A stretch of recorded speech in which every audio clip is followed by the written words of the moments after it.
Hi guys, MrRoflWaffles here. This is your no-nonsense guide to the Liberty Falls main quest Easter egg. At the start of your match, open up the doors from spawn all the way through to the hill and enter the church. Then once you go inside, walk to the right side and interact with this machine on the little side panel, and you'll hear some audio. And the next thing you need is the jet gun. And you can get this several ways, like using gobblegums or spinning the mystery box, but to save any confusion, I'm going to explain a way to get it for free now. Make your way into Washington Avenue and look for this. It's a little water valve that you can find outside the front of the flower store. Should be pretty easy for you to grab. Next, head to Liberty Lanes. That is the bowling alley. And in there, you're looking for this breaker. And with the breaker, you basically need to destroy it. So I think you can shoot it, you can melee it, you can do anything just to break it open, and then you can place the water valve inside. Then I'd recommend you get to the end of a round if you're playing solo, because this next step is going to take a little while to do. Kind of reminds me of that one step on Blood of the Dead solo. But basically get to the end of a round, so you've just got 1 or 2 zombies left, and you can have a teammate hoard them if you're in co-op, and that's going to make things super easy. And then hold square to increase the water pressure. And you need to keep on holding it down, and then once completed, a water pressure gauge will pop out. Pick that up. Next, we're going to need a Mangler arm cannon or a mutant injection. So if you've already got a mutant injection via one of the quests on the map, there's a variety of them, or you've got it from a special enemy, that's fine. You can use that here, but you can alternatively just go over to a crafting bench and spend salvage to craft yourself an armor cannon. Crafting benches can be found here and here, and once you've got yourself a Mangler arm or a mutant injection, you need to shoot at this door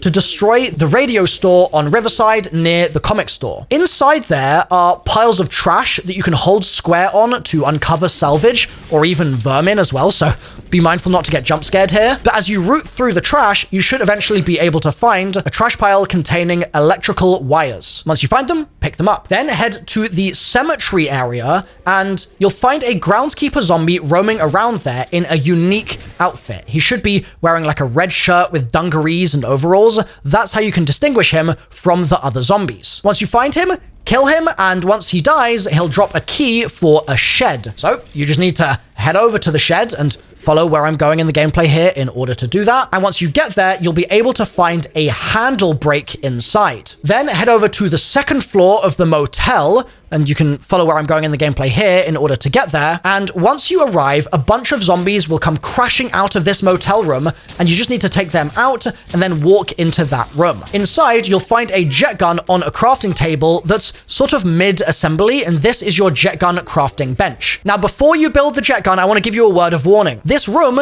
is basically one way in, one way out. It's very narrow in there, and it's a bit of a death trap, so while you're doing this next bit, just be mindful that you're going to have your back to the zombies, and it's going to get sketchy if you've got a big horde following you. So it's a good idea to have a teammate hold a zombie for you if you can. You're going to run into the little room and hold square on the bench to craft the jet gun, and boom, you've got it crafted. And now you're ready to do the Liberty Falls Easter egg. Okay, now that you have the jet gun, head back into the church and hold square on the machine. Then look for this floating hat up on the left side of the balcony. Use the jet gun to suck the floating item towards you. Once that's done, you've got 2 more objects that you also need to suck. Run out of the church and look down the hill, but make a right here to this rooftop and then jump onto the top of this van. Take a look in the window below where we just jumped off, and you should be able to find another part that you can suck. You'll then have 2 parts once you pick that up. Now, hop off the top of the van and run down the street and down these stairs into the comic store, and look above the middle counter to then start sucking the 3rd part. Now that you've got all of those sucked, you have everything you need for the LTG. So we're going to run back up towards the church and then hang a left here and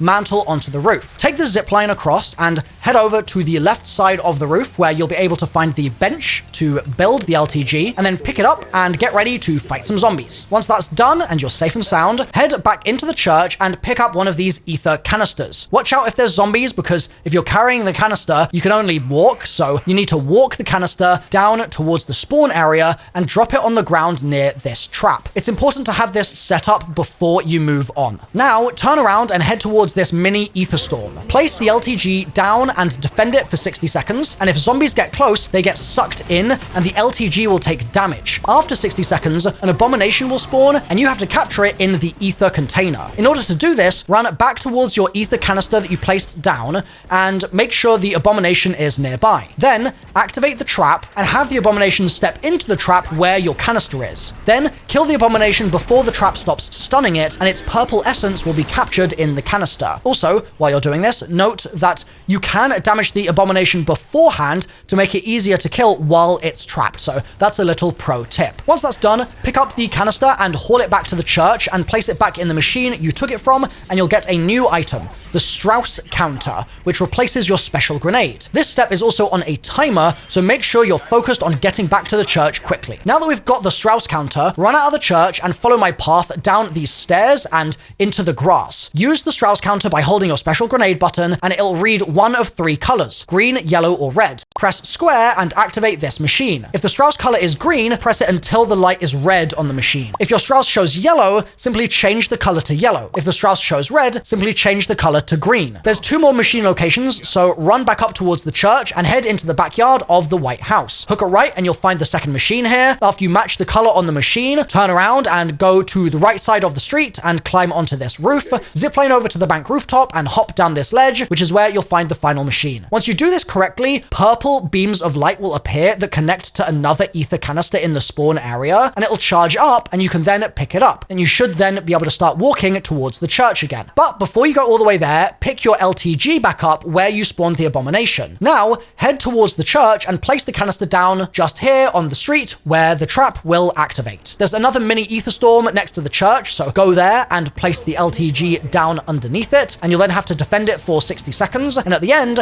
a mangler spawns and you must bring it down towards the canister you placed on the street. Activate the trap and kill the mangler while it's stunned. You can damage the mangler beforehand to make it easier to kill, just like with the abomination, and then it'll get sucked up if successful, and you can bring the canister back inside the church and into the machine before you run out of time. Now, all that's left to do is gear up for the final fight, so I recommend buying mutant injectors if you can. Any score streaks really will help you, and at least 2 levels of Pack-a-Punch. Upgrade your weapon rarity also at the arsenal machine, get at least level 2 armor ideally, and once you're all set up, head back into the church and activate the machine on the side. You're going to need to collect souls to charge the device, and there's going to be 3 waves of enemies, so it's really important to decide when you're going to use any score streaks. Survive through the first wave by using skills you've learned watching guides from MrRoflWaffles, although I guess you wouldn't have learned all those skills if you hadn't subscribed, so that might be unfortunate if you haven't subbed. And while you're surviving, it's going to get pretty hectic, and there's even going to be super sprinters, so be very careful.